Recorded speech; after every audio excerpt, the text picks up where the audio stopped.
Eduardum occidere nolite timere bonum est.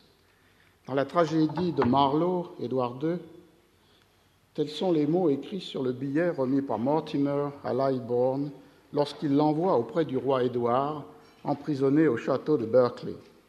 6 mots, mais qu'ordonne-t-il ?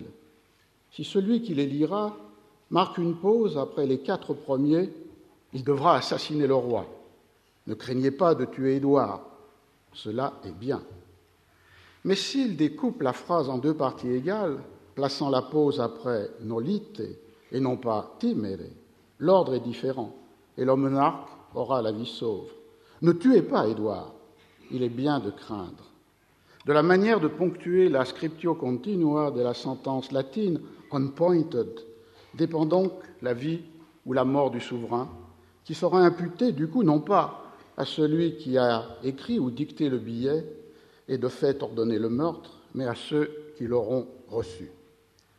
La ponctuation des textes n'a pas toujours, fort heureusement, un aussi dramatique enjeu, mais toujours, elle construit la signification en guidant l'œil ou la voix. C'est sur celle-ci que je voudrais porter mon attention dans ce colloque voué à la relation entre parole et musique et, dans ce cas, à la musicalité des textes sans partition ou sans mélodie. Ma communication, attentive à la ponctuation de l'écrit, sera donc un peu décalée par rapport à la base continue du colloque, mais peut-être trouve-t-elle sa justification dans une remarque faite par Yves Bonnefoy dans un joli texte intitulé « Les 2 points, c'est un peu, en prose, la poésie ». Yves Bonnefoy y distingue en effet 2 systèmes de ponctuation. La ponctuation qui dégage les articulations d'un texte, c'est celle qui réclame la syntaxe, je suppose, c'est une citation, et qui tente à coïncider avec les structures de la pensée, et Yves Bonnefoy d'ajouter, tandis que celle qui aiderait la lecture serait là plutôt pour comprendre les besoins de la voix, ou mettre en évidence des rythmes et des sons. En somme, non pour penser, mais pour séduire.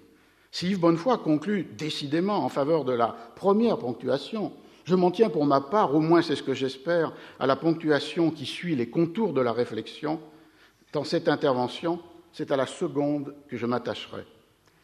Au XVIe et XVIIe siècle, toutes les réformations de l'orthographe, proposées en France ou en Angleterre, visent à approcher la perfection, ou plutôt la moindre imperfection, de la langue castillane, dans laquelle, comme l'écrit Antonio de Nibreja dans sa grammaire de la langue castillane, publiée en 1492, « Tenemos que escribir como pronunciamos y pronunciar como escribimos ». Il faut écrire comme l'on prononce et prononcer comme l'on écrit. Dans toutes les langues européennes, obtenir une telle coïncidence entre la diction et la graphie n'est pas une chose aisée. Une première possibilité, contraire aux usages, serait de prononcer toutes les lettres des mots comme on le fait en latin. C'est cette manière bizarre et pédante de prononcer l'anglais qui, dans Peine d'amour perdu de Shakespeare, fait le ridicule du maître d'école Holoferne qui stigmatise ainsi les manières de dire de Don Adriano de Armado. J'ai horreur de ces bourreaux de l'orthographe qui vous prononcent doubt sans B, alors qu'il faudrait dire doubt, det, alors qu'il devrait prononcer dept, D-E-B-T, et pas D-E-T, c'est abominable qu'il prononcerait abominable. Une autre solution, moins extravagante, consiste à transformer l'écriture même des mots pour les ajuster à la façon dont ils sont prononcés. Les ouvrages qui proposent une telle réforme indiquent clairement que le but visé, bien plus que la réduction de la diversité des graphies, est l'identité entre le dire et l'écriture. Le traité publié par John Hart en 1596 est ainsi intitulé « An Orthography containing the due order, how to write the image of man's voice ». Orthographe contenant l'ordre adéquat pour écrire l'image de la voix. Et celui de William Bullocker en 1580 était tout aussi explicite dans son titre « Book at Large for the Amendment of Orthography for English Speech ». En France, les réformes qui entendent imposer une écriture orale, selon l'expression de Nina Katash, entièrement commandée par les manières de dire, vont au-delà de la transformation des graphies. Ronsard, par exemple, proposait dans son abrégé de l'art poétique français de supprimer, je cite, toute orthographie superflue, c'est-à-dire toutes les lettres qui ne se prononcent pas, Il suggérait aussi de transformer la graphie des mots afin de la rapprocher de la façon dont ils sont dits, ainsi rose écrit avec un Z, qualité avec un K, France avec S, langage avec J, final, ce qui rendrait inutile le Q et le C dans la langue française. Et enfin d'introduire les lettres doubles, à l'imitation du double L ou du N avec tilde de l'espagnol, pour fixer une prononciation plus exacte de mots comme orgueilleux ou monseigneur. La pratique des imprimeurs, comme on le sait, ne suivra pas ces propositions radicales. En revanche, elle introduira une innovation décisive pour une plus forte adéquation entre manière de dire et forme d'inscription des textes, à savoir la fixation de la longueur des pauses. Le texte fondamental est ici celui de l'imprimeur et auteur Étienne Dolet, intitulé « La ponctuation de la langue française ». Il définit en 1540 les nouvelles conventions typographiques qui doivent distinguer, selon la durée des silences et la position dans la phrase, le point à queue ou virgule, le comma, notre point-virgule, lequel, dit Dolet, se met en sentence suspendue et non du tout fini, et le point rond, point final, qui, je le cite, se met toujours à la fin de la sentence. Les dictionnaires de langue de la fin du XVIIe siècle enregistrent tout ensemble l'efficacité du système proposé par Dolet, enrichi des deux points qui indiquent une pause d'une durée intermédiaire entre le comma et le point final, et déjà, ils indiquent la distance prise entre la voix lectrice et la ponctuation, considérée désormais, selon les termes du dictionnaire de Furetière, 1690, comme une observation grammaticale qui marque les divisions du discours. Ainsi équipé, à partir de la mi-XVIe siècle, pour indiquer les durées variables des pauses, le système de la ponctuation des textes, à l'inverse des langages tambourinés, ne l'est pas pour marquer les différences d'intensité ou de hauteur. De là, le détournement de certains signes de ponctuation utilisés de manière à indiquer au lecteur les phrases ou les mots qu'il lui faut accentuer. Ainsi, pour Ronsard, le point d'exclamation.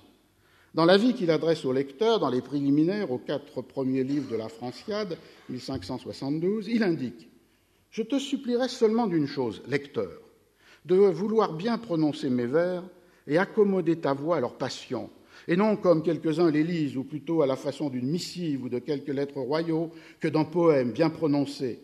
Et te supplie encore, derechef, où tu verras cette marque, point d'exclamation, vouloir un peu élever ta voix pour donner grâce à ce que tu liras. Il en va de même avec le point d'interrogation pour Racine.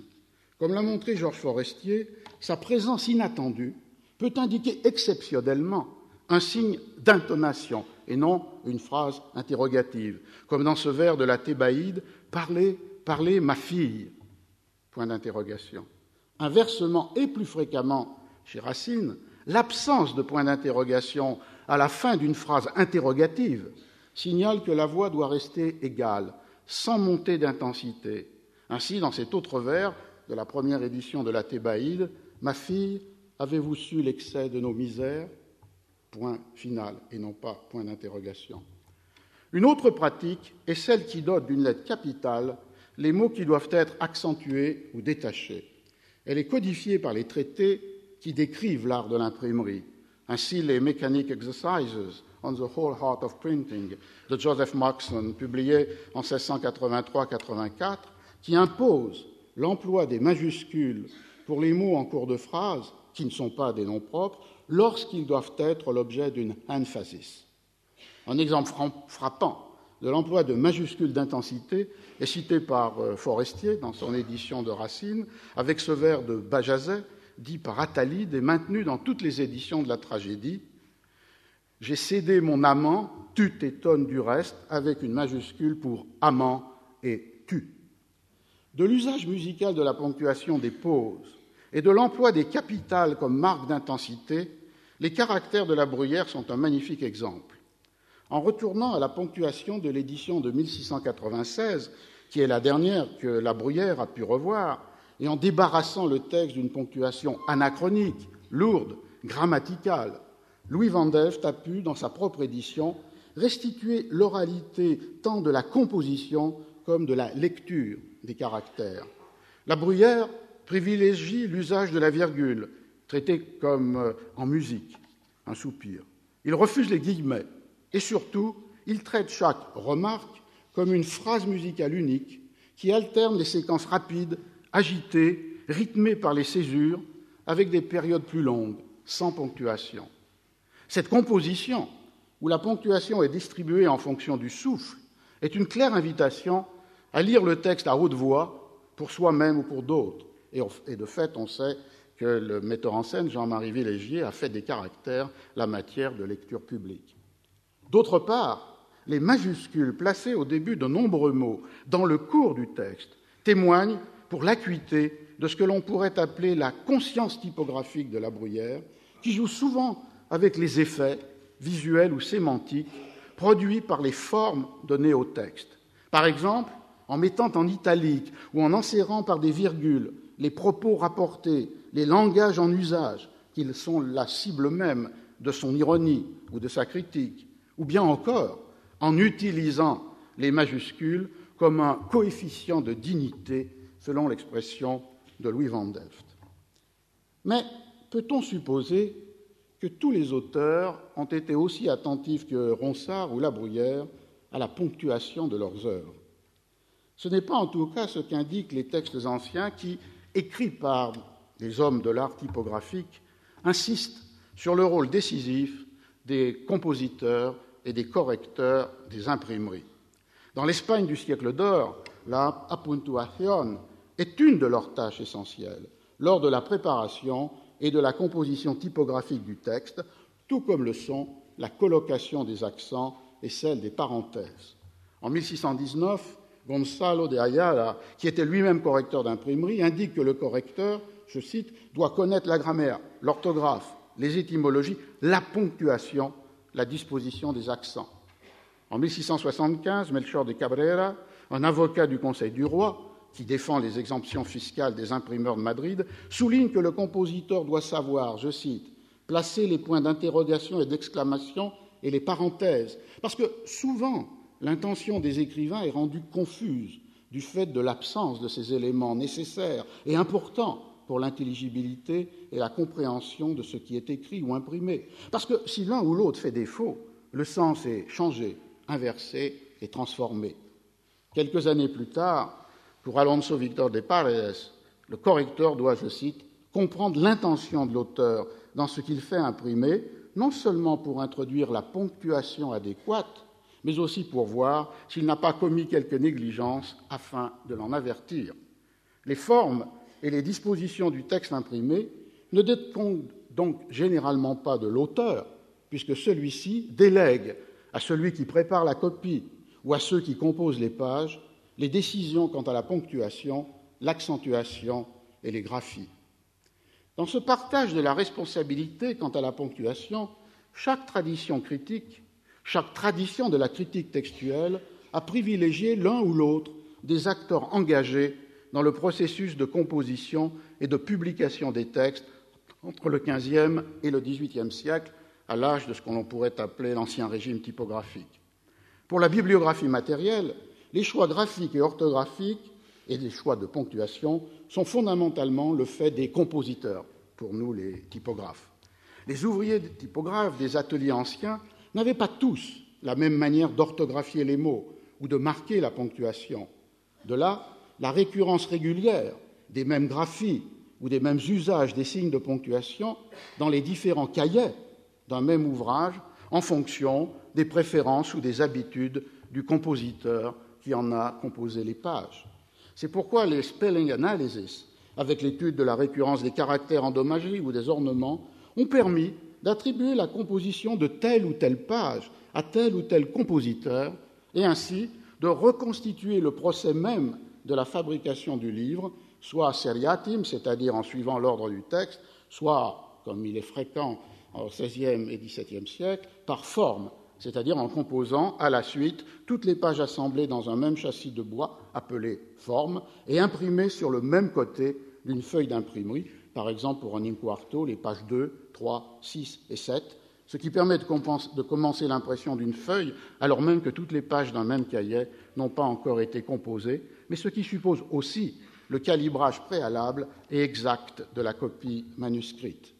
Dans la perspective des Compositor Studies, fondée sur l'examen méticuleux de la matérialité des ouvrages imprimés et des modalités d'inscription des textes sur la page, la ponctuation est considérée, à l'instar des variations graphiques et orthographiques, comme le résultat non des volontés de l'auteur du texte, mais des habitudes ou parfois des obligations, si le calibrage a été mal fait, des ouvriers qui l'ont composé, ce texte, pour qu'il devienne un livre imprimé. Comme l'écrit joliment Alonso Victor de Paredes, no son ángeles los que cuentan. Ce ne sont pas des anges qui font le calibrage. Et si la division de la copie a été maladroite, la composition des dernières pages d'un même cahier exige des ajustements qui peuvent aller, comme il le dit avec réprobation, jusqu'à l'emploi de procédés laids et qui ne sont pas permis, entendons, des ajouts ou des suppressions de mots ou de phrases qui ne doivent rien à la volonté de l'auteur, mais tout aux embarras des compositeurs, qui peuvent aussi jouer sur la mise en page, la taille et la police des caractères, ou la ponctuation, allégée pour économiser les espaces blancs ou alourdie pour étirer le texte. En un temps caractérisé par une grande plasticité phonétique, orthographique, sémantique, particulièrement dans le cas de la langue anglaise, la marge de décision laissée aux compositeurs est très large. Et certains auteurs, dans les contrats qu'ils signent avec les imprimeurs, délèguent explicitement au jugement des ouvriers typographes la ponctuation de leur ouvrage. Moxon, dans ses Mechanic Exercises, insiste sur la contribution fondamentale des compositeurs, non seulement dans la production du livre, mais dans celle du texte. Je cite, « L'ambition d'un bon compositeur doit être de rendre intelligible au lecteur le sens voulu par l'auteur et faire que son travail soit gracieux pour l'œil et plaisant pour la lecture. Si la copie est écrite dans une langue qu'il comprend, il doit la lire avec attention, de façon à entrer dans le sens voulu par l'auteur et, en conséquence, il doit considérer comment organiser son travail le mieux possible, tant pour la page de titre que pour le corps du livre, c'est-à-dire comment distribuer les paragraphes, la ponctuation, les coupures de lignes, les italiques, indenting, pointing, breaking, italicing, de la manière la mieux accordée avec le génie de l'auteur et aussi la capacité du lecteur. Moxon oppose ainsi un processus de publication fondé sur une collaboration éclairée entre l'auteur, le compositeur, aux plaintes fréquentes des auteurs qui déploraient que leurs œuvres avaient fût déformées par l'ignorance ou la négligence des ouvriers typographes. Dans une autre perspective, l'essentiel est ailleurs, dans la préparation du manuscrit pour la composition, cette préparation telle qu'elle est opérée par les correcteurs, qui ajoutent capitales, accents et ponctuation, qui normalisent l'orthographe, qui fixent les conventions graphiques et qui souvent sont en charge de la correction des épreuves. C'est pourquoi, pour Moxon, les décisions prises par le compositeur sont toujours soumises, en dernière instance, au contrôle du correcteur, je cite, qui examine les épreuves et considère la ponctuation, les italiques, les majuscules, ainsi que toute erreur que celui-ci, le compositeur, a pu commettre par méprise ou par manque de jugement. S'il reste le résultat d'un travail d'atelier, les choix quant à la ponctuation ne sont plus ici assignés seulement ou principalement aux compositeurs, mais aux humanistes, clercs, gradués des universités, maîtres d'école ou de pension, employés par les libraires et les imprimeurs pour assurer la plus grande correction possible de leurs éditions. Paolo Trovato a rappelé combien il était important pour les éditeurs du Cinquecento d'insister, en Italie, sur la correction de leurs éditions, affirmée sur les pages de titre par l'expression « con ogni diligenza corretto ». D'où le rôle décisif des correcteurs, dont les interventions se déploient à plusieurs moments du processus d'édition, de la préparation du manuscrit à la correction des épreuves, des corrections en cours de tirage, à partir de la révision des feuilles déjà imprimées, à l'établissement des errata en leurs diverses formes, les corrections et finalement les corrections à la plume sur les exemplaires imprimés, les feuillets d'errata ajoutés à la fin du livre ou les invitations faites au lecteur pour qu'il corrige lui-même son propre exemplaire. À chacune de ces étapes, préparation du manuscrit, correction en cours de tirage, correction des épreuves, constitution des errata, à chacune de ces étapes, la ponctuation du texte peut être corrigée, transformée ou enrichie. Au XVIe et XVIIe siècle, les textes ainsi soumis à la ponctuation des correcteurs, qui interviennent comme copy editor et comme proofreader, appartiennent à différents registres, à différents répertoires. Les textes classiques, grecs ou latins, les œuvres en langue vulgaire, qui ont eu une circulation manuscrite et auxquelles l'imprimerie impose ses propres normes de présentation du texte et, dans certains cas, comme celui des éditions italiennes, une normalisation graphique et linguistique, selon la langue toscane. Enfin, les manuscrits des contemporains, dont la fort médiocre lisibilité irritait parfois très fortement les correcteurs. Jérôme Hornschruch, dans son Orthotypographia, c'est-à-dire instruction utile et nécessaire pour ceux qui vont corriger les livres imprimés, un texte de 1608 écrit en latin, vilipende les auteurs qui remettent aux imprimeurs des manuscrits qu'ils ont rédigés eux-mêmes avec négligence ou qu'ils ont fait copier par des scribes peu soigneux.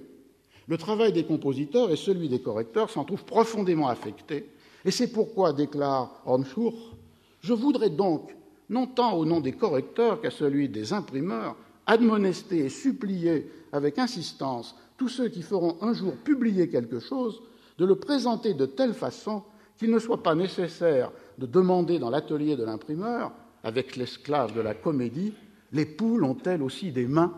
C'est une allusion à une réplique de la comédie de Plaute Pseudolus. Renversant les rôles tels qu'ils sont ordinairement distribués, Hornschruch demande à l'auteur de prendre un soin tout particulier de la ponctuation. De plus, ce qui est presque le plus important de tout, qu'il mette une ponctuation exacte, car chaque jour, de nombreuses erreurs sont commises par beaucoup de gens dans ce domaine, et en poésie, rien n'est plus fâcheux et plus blâmable que le nombre de gens qui omettent la ponctuation. À coup sûr, une bonne ponctuation apporte une grande élégance au texte, et plus que toute autre chose permet une bonne compréhension du sujet, alors que ne pas s'en soucier semble être le fait d'un esprit dissolu. Toutefois, au siècle d'or, les manuscrits des auteurs n'étaient jamais utilisés par les typographes qui composaient avec les caractères mobiles les pages du livre à venir. La copie qu'ils utilisaient était le texte mis au propre par un scribe professionnel, et copie qui avait été envoyée au Conseil du roi pour recevoir les approbations des censeurs, puis la permission d'imprimer et le privilège. Rendu à l'auteur, c'est ce manuscrit qui était remis au libraire-éditeur, puis au maître imprimeur et à ses ouvriers. Un premier écart sépare donc le texte tel que l'a rédigé l'écrivain, que Francisco Rico désigne comme le borrador, le manuscrit raturé, de la copia en limpio ou original, mise en forme par un copiste professionnel qui lui impose des normes tout à fait absentes des manuscrits d'auteur. Comme on le sait, ceux-ci n'observent aucune régularité graphique et ignorent quasiment la ponctuation, tandis que les originaux, qui de fait ne le sont pas, devaient assurer une meilleure lisibilité du texte soumis à l'examen des censeurs et ensuite à la préparation du correcteur et à la composition par les typographes. Dans son dictionnaire, Furetière propose deux exemples d'emploi pour le terme ponctuation. D'abord, ce correcteur d'imprimerie entend fort bien la ponctuation. Et le second, l'exactitude de cet auteur va jusque-là qu'il prend soin des points et des virgules. Si le premier exemple assigne tout à fait normalement la ponctuation à la compétence technique propre au correcteur employé par les imprimeurs, le second, implicitement, renvoie au désintérêt ordinaire des auteurs pour la ponctuation, mais il signale aussi qu'il est des auteurs attentifs à la ponctuation de leurs textes, comme l'ont montré déjà les exemples de Ronsard et La Bruyère. Examinons un autre cas, celui de Molière. Est-il possible de trouver trace de l'exactitude qu'évoque Furetière dans les éditions imprimées de ses œuvres? Il serait très risqué d'attribuer trop directement à Molière les choix de ponctuation tels que les donnent les éditions originales de ses pièces, puisque, comme Jeanne Vérin-Forêt l'a montré pour l'édition de 1660 des Précieuses Ridicules, ces choix varient selon les différentes feuilles, voire les différentes formes, au gré des préférences des compositeurs ou des correcteurs.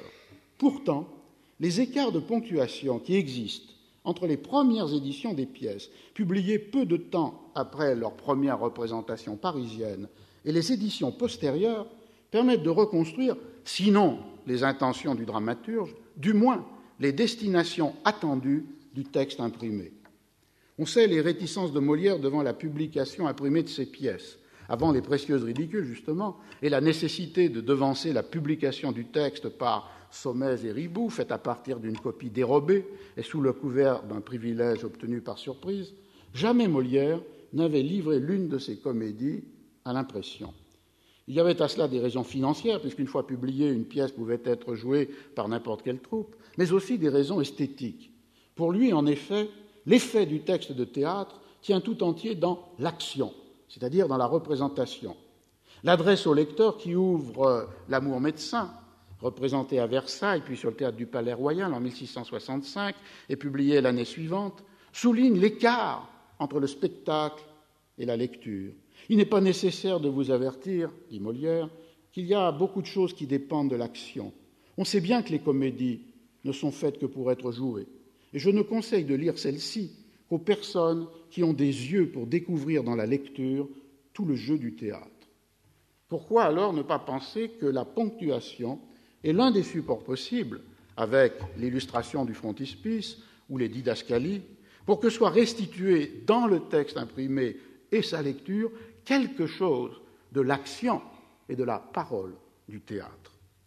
Comparée systématiquement à celle adoptée dans les éditions postérieures, dès les XVIIe et XVIIIe siècles, la ponctuation des premières éditions des pièces de Molière atteste clairement son lien à l'oralité, soit qu'elle destine le texte imprimé à une lecture à haute voix ou à une récitation, soit qu'elle permette au lecteur, qui lira en silence, de reconstruire intérieurement les temps et les pauses du jeu des acteurs. Comme l'a montré Gaston Hill, le passage d'une ponctuation à l'autre est loin d'être sans effet sur le sens même des œuvres. D'une part, les ponctuations premières, toujours plus nombreuses, caractérisent plus fortement les personnages.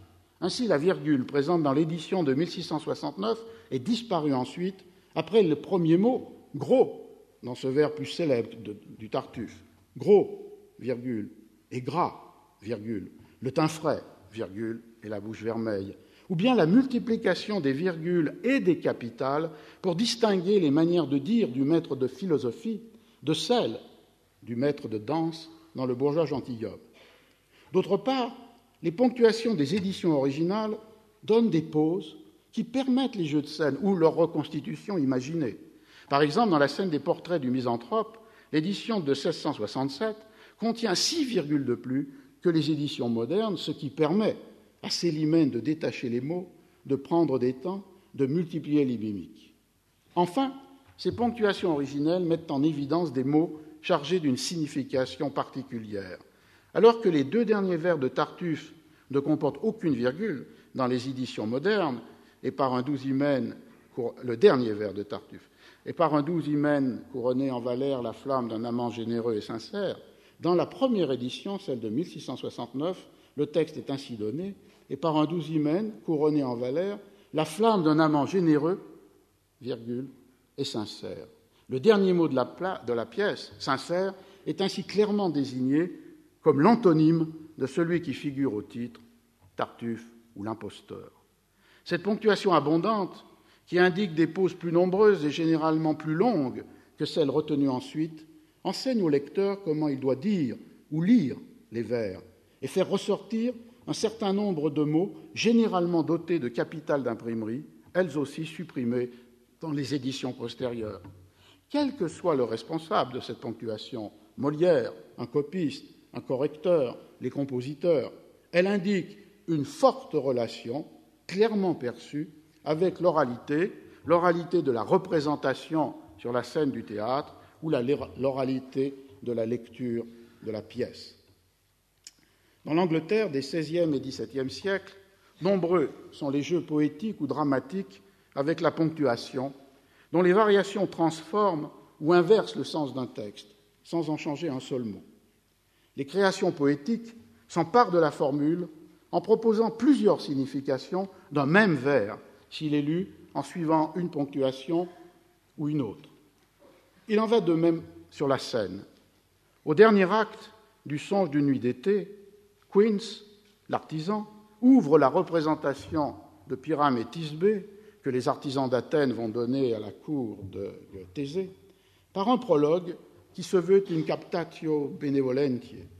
Mais il coupe les phrases par des pauses mal placées et le texte énonce le contraire de son intention, ce qui fait dire à Thésée « This fellow does not stand upon points » et à Lysandre « He knows not the stop ». Dans le folio de 1623, qui est la première édition imprimée de la pièce, les imprimeurs ont respecté la comique maladresse de Quince en introduisant des points ou stop là où il ne faudrait pas. Je cite d'abord en anglais, du moins dans mon anglais, et ensuite en traduction. « If we offend, it is with our goodwill. Period. That you should think we come not to offend, but with goodwill. Period. To show our simple skill, that is the true beginning of our hand. » Ce qu'on pourrait traduire comme « Si nous vous déplaisons, c'est notre intention. Point. Ne pensez pas que nous ne voulons pas le faire, car c'est notre intention. Point. De vous montrer notre simple savoir-faire, tel est de notre fin le vrai commencement. La ponctuation attendue, la ponctuation correcte, celle de la captatio benevolentiae, pour ces mêmes vers, leur aurait donné un sens tout à fait opposé, sans qu'un seul mot soit changé, ce qui est presque impossible à rendre en traduction. La ponctuation attendue, la ponctuation correcte serait la suivante. If we offend, it is with our goodwill that you should think we come not to offend, period. But with goodwill to show our simple skill, that is the true beginning of our hand. Soit, si nous vous déplaisons, c'est notre intention que vous ne pensiez pas que nous voulons le faire, car notre intention est de vous montrer notre simple savoir-faire, tel est de notre fin le vrai commencement. Mortimer le fourbe et Quince le maladroit rappellent ainsi que la ponctuation construit la signification et qu'elle entretient un lien puissant avec les manières de dire. Faut-il dès lors souscrire à la thèse de William Nelson selon laquelle, à la fin du XVIIe siècle, une ponctuation grammaticale et syntaxique éloignée de la voix remplacerait une ponctuation d'oralité qui indiquait pause et intonation, silence et hauteur. Ou bien doit-on considérer avec Malcolm Parkes et d'une certaine manière avec Yves Bonnefoy, cité au commencement de cet exposé, faut-il considérer avec eux qu'à partir de la Renaissance, l'essentiel est, à une même époque, voire dans un même texte, l'oscillation entre une ponctuation rhétorique qui marque la structure des périodes et une ponctuation syntaxique qui identifie les articulations logiques du discours. Et peut-on supposer que tous les acteurs auxquels la ponctuation d'un texte ancien peut être attribuée aux différents moments de sa trajectoire ont partagé les mêmes normes, les mêmes attentes vis-à-vis de la ponctuation? Ce sont là des questions qui peuvent servir de toile de fond à une interrogation sur les retours à une ponctuation d'oralité au XVIIIe siècle, illustrée par l'introduction, par exemple, dans la langue castillane, à l'initiative de la Real Academia, des points d'interrogation et d'exclamation inversés, ou par la volonté de Benjamin Franklin de construire un nouvel espace public sur la parole vive des orateurs, une parole vive enseignée au collège et reproduite dans l'imprimé grâce aux dispositifs typographiques que sont les capitales, les italiques et, du moins le souhaitait-il, l'introduction en anglais des signes de ponctuation inversés de l'espagnol qui indiquent d'emblée comment doit être posée la voix. Toutes ces questions peuvent aussi, je crois, permettre de mieux comprendre la nostalgie pour une oralité perdue qui tourmente nos sociétés. Merci.